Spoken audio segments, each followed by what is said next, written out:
Hi, here's a little tutorial on teaching a peekaboo or the behaviour that I cue us in. This is a neat behaviour for a good trick, and it's also really good for dogs that are perhaps fearful or nervous of, say, children in the park or other dogs. If we cue them in between our legs sitting, we can keep them safe that way. It also gives them something else to focus on.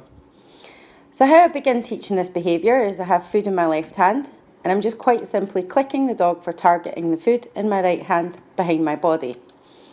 So I'm going to do this quite a few times so that Floyd here can get used to just swiveling round the back of me at that hand movement. We would eventually get rid of all hand signals and just have it on verbal, but this is where we're staying just now. Next, what I'm going to do is no food in my left hand. I'll have food in my right hand. I'll cue that hand target behind me and be ready with the food coming through my legs, and the point of click is when his shoulders are parallel with my knees. You might find this difficult if you're 5 foot and have a Great Dane. So cue round the back, in between my legs, and then click. Now once he comes in between there, once your dog does this and sits, we're going to now go for a rapid rate of reinforcement in that position. What that does is it cements the end behaviour, exactly what we want the dog to be doing, which is sitting, facing out the way in between our legs. So lots and lots of food for being in there. And then I'm going to throw one out so that I can reset Floyd. I'm going to use a hand signal to get him behind me again. No food in my hand now. Hand signal coming through. As soon as he sits, I'll click, I'll throw the food, which resets again. Cue behind, in between, get that set, click, chuck. This is obviously an accelerated version, so you might want to go a little bit slower when you do it with your dog and maybe split your sessions up over a week or two.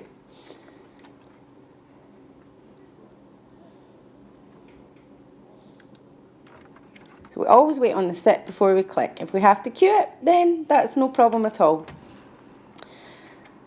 Just here, Floyd chooses to take a little break from the training himself, and I think he thinks I dropped food, but I haven't. So what I would do here is not badger the dog. If he wants to take a break, then that's up to him. It's not a problem for me. Once he's ready to learn again, cue behind, in between the legs, into that sit. Now I'm going to add a bit of duration, so I'm going to withhold that click for a couple of seconds, then click and throw. And this teaches the dog the duration on the sit in between your legs also, and you would just gradually build that time up. Cue behind, in between, sit, wait, and click.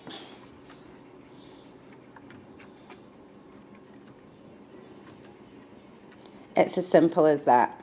So we go again. Now he makes a little error there. I'm not going to give him a row. I'm not going to say no. I'm not going to correct it. I'm just going to let it hang. It could be something that we could use in the future for something else. Withhold, click, reinforce. And that's as simple as it is. It takes a little bit of time. It should always be fun. We always end our little sessions with a little play. A little ridgeback wrestle, as it's known in our house. You should always keep training fun, regardless of you're teaching a serious behaviour or a trick. It should always be fun for the dog. And we'll always take a little bow at the end. Thanks for watching. Happy training.